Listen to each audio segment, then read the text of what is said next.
یا ایھا الذین آمنوا اطیعوا اللہ و اطیعوا الرسول و اولی الامر منکم، خدا کی بات بھی مانو اور مصطفیٰ کی بات بھی مانو اور فقہا کی بات بھی مانو۔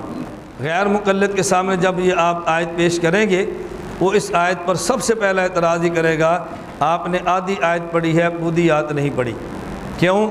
آپ پوری آیت پڑھیں تو اس میں تقلید کا رد موجود ہے۔ آگے اللہ فرماتے ہیں فَإِن تَنَازَعْتُمْ فِي شَيْءٍ فَرُدُّوهُ إِلَى اللَّهِ وَالرَّسُولِ، اگر کسی مسئلے پر تمہارا تنازع اور اختلاف ہو جائے تو تم نے رجوع کرنا ہے اللہ اور اللہ کے رسول کی طرف۔ دیکھو یہاں فقہا کی کوئی بات نہیں کی، تو اس آیت میں جو تقلید کا رد ہے اور آپ کہتے ہیں اس آیت میں تقلید کی تائید ہے، اس کا جواب آپ اچھی طرح سمجھ لیں۔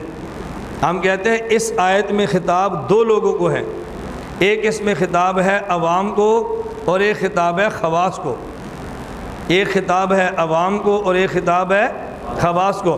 اس میں ایک خطاب ہے عامت الناس کو اور ایک خطاب ہے فقہا کو۔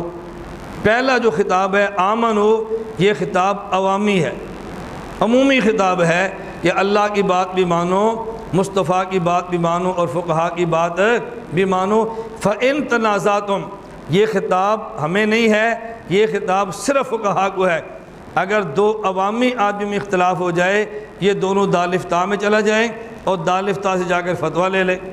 لیکن اگر دارالفتاء کے دو مفتیوں کا اختلاف ہو جائے تو وہ مفتی کس کے پاس جائیں؟ فرمایا فَإِن تَنَازَعْتُمْ، عوام میں مسئلہ پیش آ جائے تو تم فقہا سے پوچھنا، اور اگر فقہا میں اختلاف ہو جائے فَإِن تَنَازَعْتُمْ فِي شَيْءٍ فَرُدُّوهُ إِلَى اللَّهِ وَالرَّسُولِ، تو پھر فقہا اپنے مسئلے کا حل کتاب اللہ اور سنت رسول اللہ سے نکالیں۔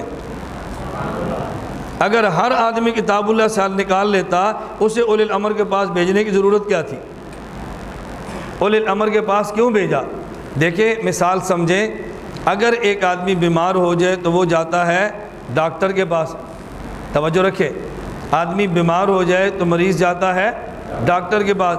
لیکن اگر ایک مریض کو آپ دو ڈاکٹروں کے پاس لے گئے، ایک ڈاکٹر کی رائے اور ہے اور ایک ڈاکٹر کی رائے اور ہے، اب ایک مسئلہ مریض کہاں جائیں اور دوسرا مسئلہ اگر دو ڈاکٹروں میں اختلاف ہو جائے تو دو ڈاکٹر کہاں جائیں؟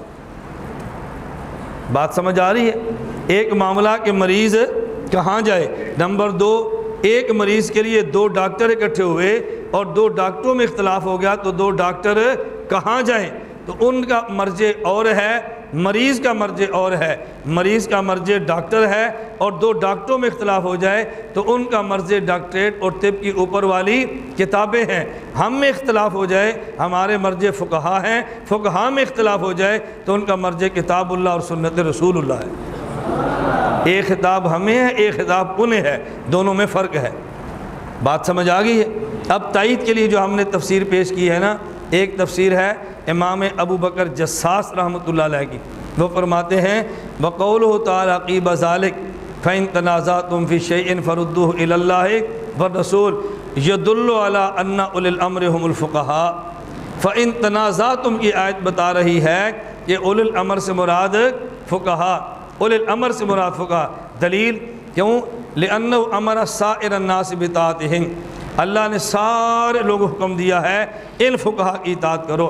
پھر فرمایا فَإِن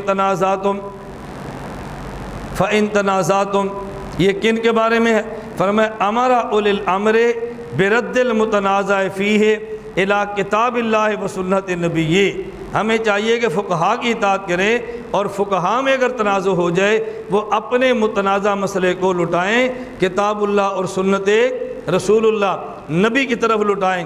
وجہ اذا کانت العامہ ولیس من اہل العلم، اس لیے کہ عوام آدمی اور جو اہل علم نہیں ہیں، لیست ہذہ منزلتہم، ان کا یہ مقام نہیں ہے کہ وہ کتاب اللہ اور سنت رسول اللہ سے براہ راست مسئلہ اخذ کریں۔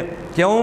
لأنہم لا یعرفون کیفیت الرد الی الکتاب والسنہ ووجوہ دلائلہما علی احکام الحوادث، اس لیے کہ وہ نہیں جانتے کتاب اللہ سے مسئلہ کیسے نکالنا ہے، سنت سے کیسے نکالنا ہے، اور ان دلائل کی وجوہ ترجیح کیا ہے ان کے علم میں نہیں۔ فثبت انہ خطاب للعلماء، تو پتہ چلا کہ اطیع اللہ کا خطاب یہ عوام کو ہے اور فإن تنازعتم کا خطاب یہ علماء کو ہے۔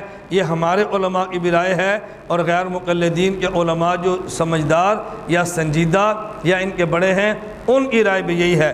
نواب صدیق حسن صاحب تفسیر فتح البیان میں فرماتے ہیں بظاہر انہ خطاب مستقل موجہ للمجتہدین، بظاہر معلوم ہوتا ہے کہ یہ جو خطاب ہے فَإِن تنازعتم کا یہ عوام کو نہیں ہے بلکہ مستقل خطاب ہے اور مجتہدین کو ہے۔ عوام کو حکم یہ ہے کہ مجتہدین کی بات مانیں، اور مجتہدین کو حکم یہ ہے ان میں اختلاف ہو جائے تو کتاب اللہ اور سنت رسول اللہ کی طرف رجوع کریں۔